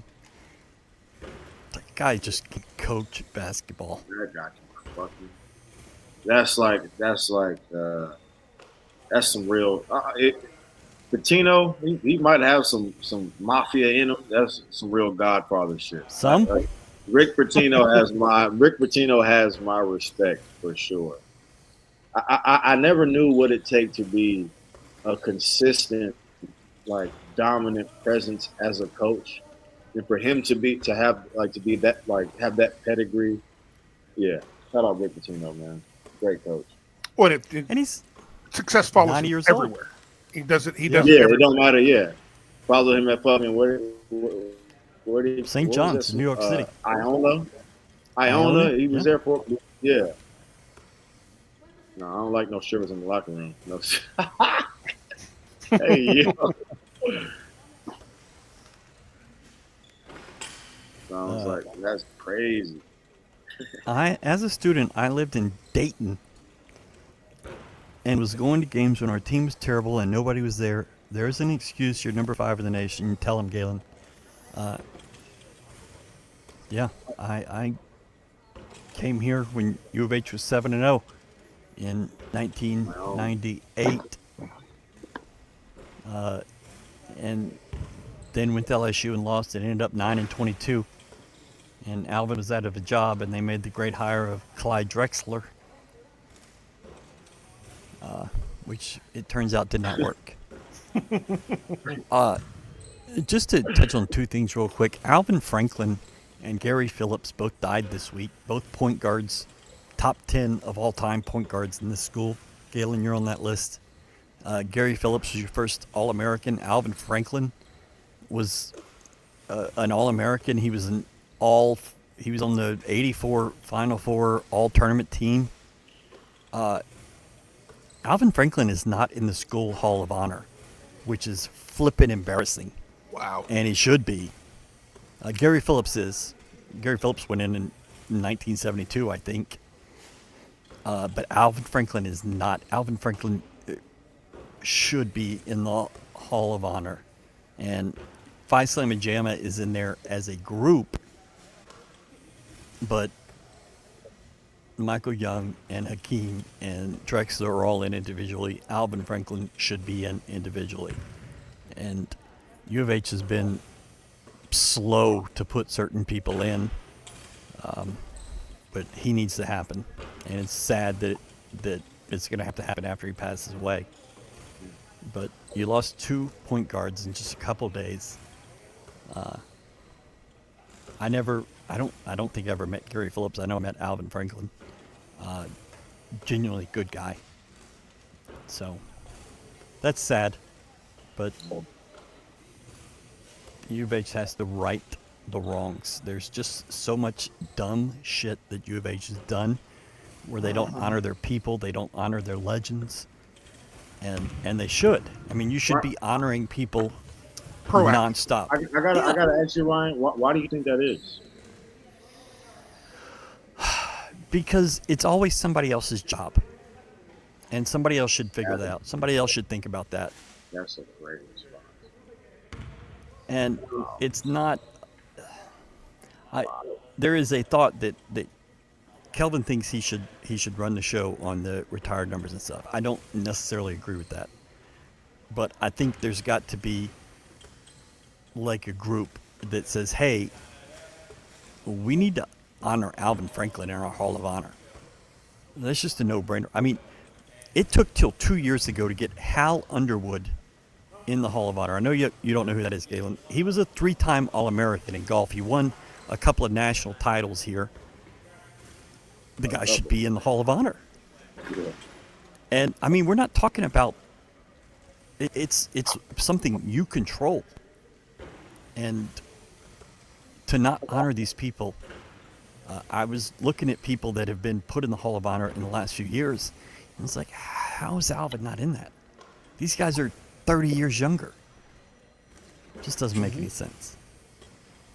So now that we've pissed off and bitched about the crowds and the school and leadership, and this is a great venting session. Well, I mean, it's always been a kick the can down the road, and then when you got everybody saying it's not my job, then you come back and you ask the question, why hasn't it happened? Then the excuse is, we don't have enough people to do that. That's you not need one. The case anymore. You need one.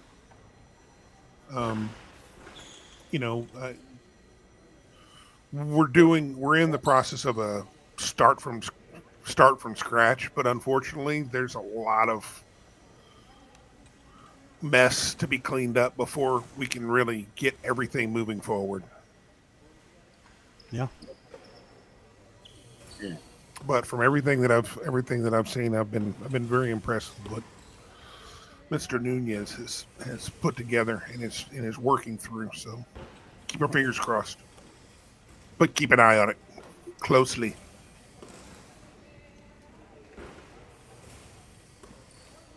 I'm just looking at some of the people that they've jersey like 2 days ago.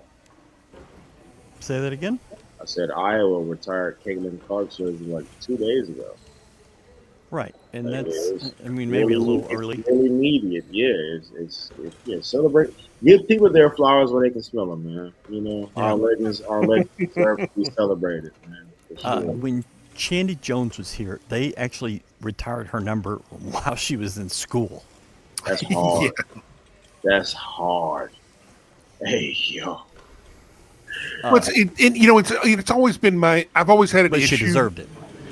I've always had an issue with when it came to the Baseball Writers of America, the most pompous group of individuals ever, is that people refuse to put people in the Hall of Fame on the first ballot, and they put it off year after year after year. It gets forgotten. And then they sit there for five years, and then they're like, "Okay, we'll finally do it." It's like they didn't get better. They didn't put up better numbers.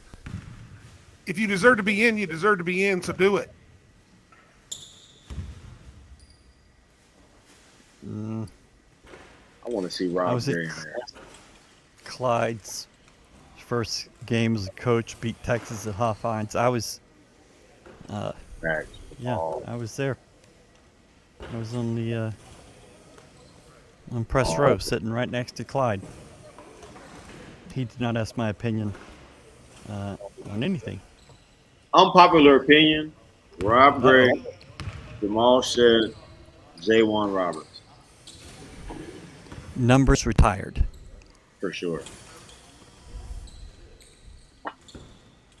No question. I'm looking at 6 numbers up there right now.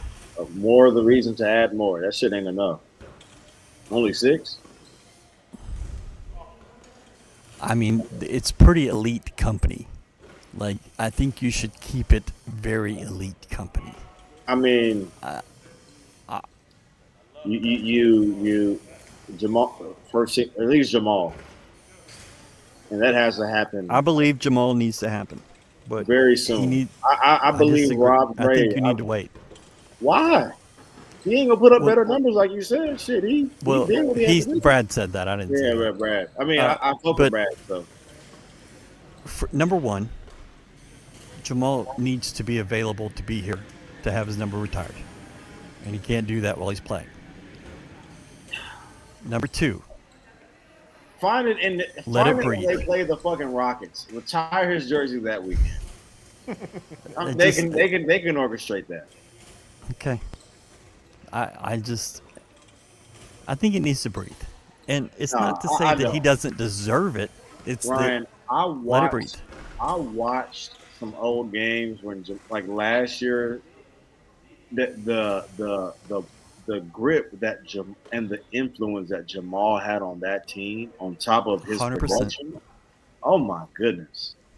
And it's one of those, like you when you look back, you appreciate it more. But what we're arguing about or disagreeing about is just timing. It's not the fact that it should happen and it will happen. It's just timing. It's not a question of if he deserves to No, be there. not at all. See, and that's the thing that about our Hall of Fame is that the guys who were in it, there's not even a debate. It's not the guys whose numbers are retired. There's no question. No. I mean, there's obviously a lot more questions about who is on the bubble. But even if you added all the names on the bubble, you're only talking about less than a handful. Yeah. Yeah. But the Hall of Honor needs to happen for Alvin Franklin. Galen, it's going to happen for you pretty soon. You're old. No, honestly, being objective, I don't feel like I don't feel like I'm deserving. Just being the Hall honest. of Honor? We're not talking about retiring your number because you're definitely not. You don't deserve that. Everybody say, I don't deserve to get my but I ain't. But you deserve to be in the Hall of Honor, and you will Hall be. of Honor, absolutely. And I will present you. You're going to want to say Kelvin, but no, me. Shit, if y'all think You're going to want to go that way, but no. No, I think you're in. I could shade some people and say, well, look who's in. You should be in, but I think you'll be in. I don't think you'll have to wait that long. And I think this program, I believe that David Bertman from the band should be in, from the Spirit of Houston, from the Cougar Brass. He 100% should be in. I think Galen should be in. Jamal will be in. And that's another thing. You have to be in the Hall of Honor to have your number retired. So he's going to have to get into the Hall of Honor first before he gets his number retired. Jawan will be in the Hall of Honor. Rob Gray will be in the Hall of Honor. There'll be a couple. I will others. not. Marcus Sasser will. Brad. They just, they're not adding any new baseball players, so they'll have to go backwards. Books are closed. Yeah, probably so. Over there. Yeah, I don't think they let daily Cougar writers in either, so I'm probably screwed. We're in the Hall of Shame, baby. Yeah. Hall of Shame. So I do think there Skank and should be bacon. like writers involved, like Jerry Wizig should be in for sure, but not the current crop. So there we go. BYU is up 2 on Arizona with 23 seconds left. Kansas State beat Arizona 71-7. Correct in the first half. Long way to go in that one. Yeah, and Kansas State beat Arizona State 71-70. Damn. Boy, that must have been just a roller coaster. Do we have any good comments? I took my glasses off and I'm really not paying attention.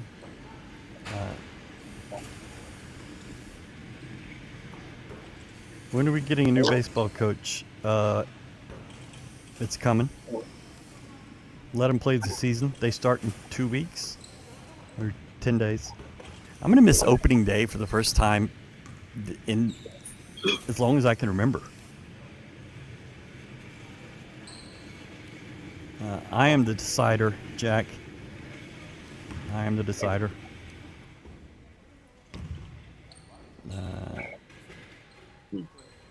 At a minimum, you have to be at least an All-American to get your jersey retired. Jamal is a consensus All-American, Defensive Player of the Year, Naismith Defensive Player of the Year. Yeah. Jamal meets all the criteria. It's criteria. just not time. Talking about, and wait, and didn't you disagree? I did. Wait, And then out of this group, I weren't you the agreed. last to get on board, Ryan, Mr. Monceaux? Yes. And then Why I'm you, the only one, boy? the only one who wrote a convincing piece on him, and then had Emmanuel write a piece on him. Well, it didn't And take how too important much he was. convincing to write a convincing piece on him. You know that's like a Porsche. It sells itself, man. You know, Jamal Shed, Houston. That's crazy. We're talking about retiring numbers, though, and that is I think that's a big deal, and I think you have to honor history by doing it the right way. And I just don't think you willy-nilly it, but Jamal got to the place where it was 100% deserved in my mind. And he earned it. It's not like he backed his ass into it. He earned it.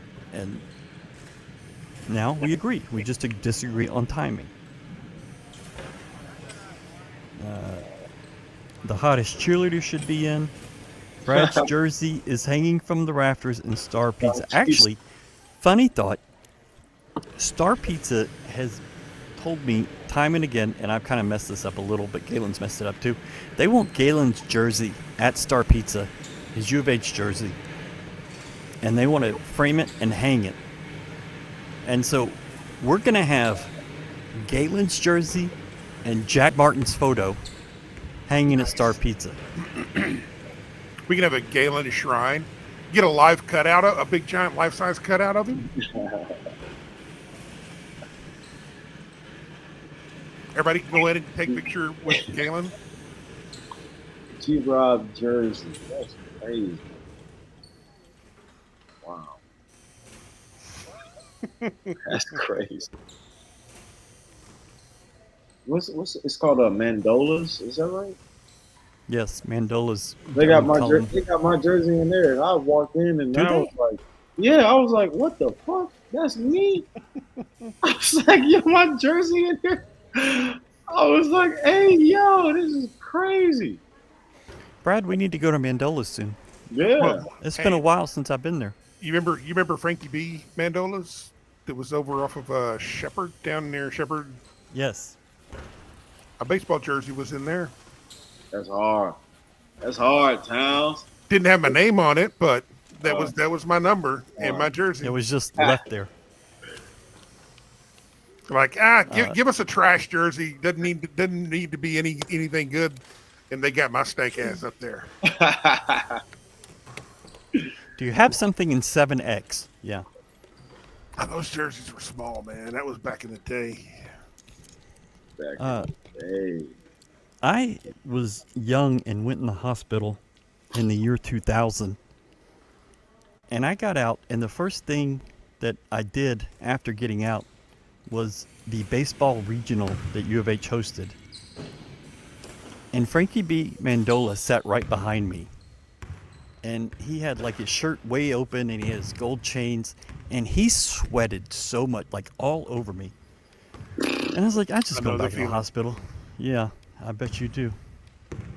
Having Frankie B all over you. thank you, dude. Okay, we have almost done 2 hours here of possibly entertaining stuff. So How many now people we've watching, done, Ryan? we're at 470 right now, which is shocking. All that people 470 of y'all. Take y'all apps to onesubstantial.com after this is done or while this is going on. And join our family of over 1,800 Cougs, man. Just tap in with us. Some good shit coming. Back it up, flip it, You know rub what it I'm saying? down. We even make 5X. This is all inclusive material. Occasionally. Hey, man. You know, You know, take it up to 6 if you like. You know, so shit. Join us, man. Join the fam. you keep going up. And, hey, you know. All of a sudden, my fat boys will roll out. We got a gang of us. Yeah. All of a sudden, Star Pizza hears us coming. Like when a T-Rex gets near in Jurassic Park. Everything starts shaking. Everybody's waters are shaking on the table.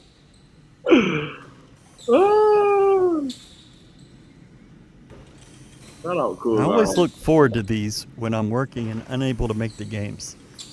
Thank you. You know, That's we're very just sitting kind. around the campfire. This is the funny thing is, I was talking to Ryan about this, or maybe yesterday, day before. It's like we, in our minds, we're trying to do something, trying to be kind of professional, but really, this is just us. This is what we would be doing. Otherwise, if we were just sitting there post game, it's the same shit. Ryan, you know what you should have did when you got out of the hospital? Star Pizza. Good Star people. Pizza. Good people. Good people. Better pizza. Tap in with Star Pizza, man. That's what you should have did when you got up out of there, man. That's where I thought it was going for real. No. Star Pizza, Big Jack. It's Frankie Tap B. in, man. Tap in. We Star got the Pizza. guys, man. We got the guys. The guys, the gang with us, man. Gang shit. Go Cougs. We out here. The best show in the fucking world. Having a blast. So Saturday, you play at Colorado. Then you turn around and play Baylor on Monday. Saturday morning, I'm going skiing. Oh, Jesus Christ. So if there's only 2 people on this show Saturday, that might be the reason. Where are you going skiing? Well, I'll be in Colorado. Okay. I knew that one. You going to Loveland? Where are you going? I am not 100% on that. I have a car, and so we're just going to figure it out. Oh, you don't even know. You're just going to wing it because you think, Yeah. Why hey, not? I'm in Colorado. The mountain's right over there. There's a mountain right there. It's true. You're right in them. Jesus fucking Talking Christ. to Cougars. There's like 6 ski resorts right near it. I'll be fine. That's hard. And if I'm not, I mean, worst case scenario, I don't. It's fine. Brad, give us your final thoughts. Ryan is going to die on Saturday. Brad Towns, as accurate as he's ever been. I've skied like 8 times. When? It's been a minute, I think the kids say. I don't know, been 10 years, 12 years? Jesus Christ, man. I weighed more then. I'm telling you. I'm just as athletic now, All right, man. which is to say not athletic at all. We're knocking on wood, making sure Galen stays safe. And then you're going to go off and you're going to take that third time's a charm shit. We all know that you're the one that should be running this show anyways, that you're the star. And so Yeah. maybe it's just your chance.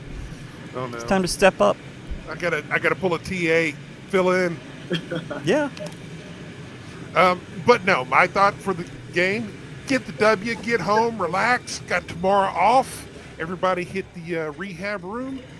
Yeah, they got them fine rehabilitation facilities right there at, Oh my at God. the basketball place. Whatever. Basketball place. Exactly. I'm listening, man. It's getting late. The facility, the basketball facility. The basketball facility. Yeah, Anyhow, get the hot tub, the rub and tug. I mean, massages, whatever.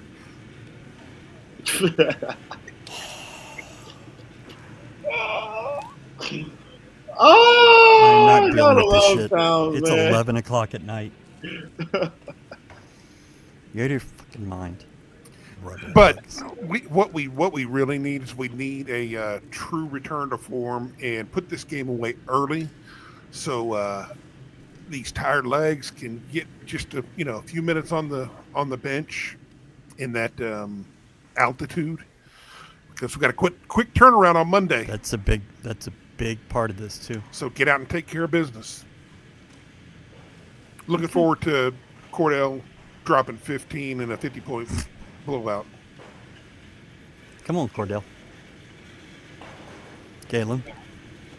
I think we'll play better just because it'll be the second game, let alone after a film session. That the group that we have that suited up tonight will be suiting up, against Colorado. So, but like I said, it's on to the next one, man. There's no easy games in this conference. On any given night, you can be beat regardless of where you play and regardless of who you play. So, just come out with the mentality that we've been accustomed to seeing and play Cougar basketball and live with the results. That was good.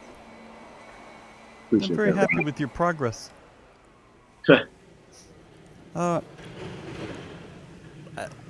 You had several good performances. LJ and Milos and Juwan all stepped up for you. Played big minutes in that second half. I felt like Juwan was kind of favoring that ankle, but he played through it. Day off tomorrow. They'll be in the rehab room, as Brad alluded to. And then back to practice for Thursday. We'll be out there Thursday. And the game Saturday, right? You said Saturday, yeah. We'll leave Friday. So tomorrow we have football. We have Willie talking about recruiting and signing day, hiring a new coach, and the schedule. Thursday we have practice. Kelvin.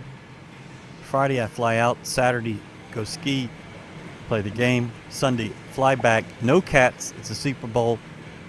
Or excuse me, no Talking About Them Cougars. It's a Super Bowl. And then Monday be back with Baylor here. And then Cats after. And then go to Arizona for 6 days. So there you go. That's our schedule. That's what we're doing. Brad is going to write a lot of stuff for you to read very soon, maybe tomorrow. And we'll see how things go. Star Pizza. Get you some. It's 11:15, so you're not getting any tonight, but you can have it for lunch tomorrow. They open at 11. Houston versus everybody. Sweatshirts, hoodies. Get on the list at onesubstantial.com.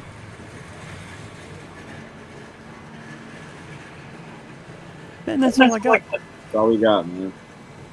Thank y'all for doing. We're at 1 hour and 57 minutes. Do we need to stay till 2 hours? Absolutely. I don't know that we've ever. Have we done a 2-hour show? Maybe the A&M after the win in Memphis. Hopefully the game Saturday is uneventful. Enjoy, Ryan. Cats After Dark. Rather watch y'all than the camera pan to After Taylor Dark. Swift. I think that was on times. Cinemax at one point. That is funny as shit. It's Emmanuel is what it was called. Emmanuel, excuse me. Wow. What? Do you remember that? Yes. Yeah. Those were the days.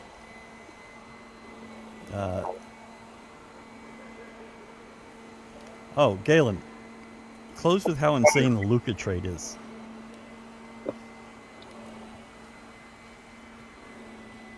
The Luka trade is crazier than like me getting adopted right now. It makes no sense. I'll adopt you. But that shit was. It was like everybody was checking to see if it was real because of how crazy it was. Like that. Hey man, yeah, and Quentin got traded to it. Grant, I loved him in Dallas, but shit, that's just the nature of the business, man. What can you do? Crazy indeed. Crazy indeed. Where did he go? Quentin got traded to Philly. Okay. So, Q is in that tough spot, man, where he's just good enough to where a lot of people want him, and his contract is favorable to be able to be moved around at any time for a trade piece. But you ain't got to worry about keeping a job. If everybody thinks that your contract is desirable, so shit. Mm-hmm. Hopefully he gets his 10 years, get that pension. Cool. Boom. Cool. Okay. Is he still on a rookie deal? No. We don't know. 22. I think he might be on his last year. Because it's a 3-year thing, right? Yeah. Okay. Yeah. He's got a shot to go make some money. Yeah. Dude, Oh, just so. think about this. Think about how good, what was it, 2018 was for the NBA. All because of the Mavericks. Luka and Jalen Brunson, same fucking draft class for the Mavericks. Now the NBA benefits. That's what he's on. See, I was pissed Dallas let Brunson walk back in the day. But then they go and do this and just really burn it all down. They're vacuuming like right next to me. They are telling me to leave. Take your ass home, man. God damn. I'm going to do that. Connor, you were banned from commenting in the next game.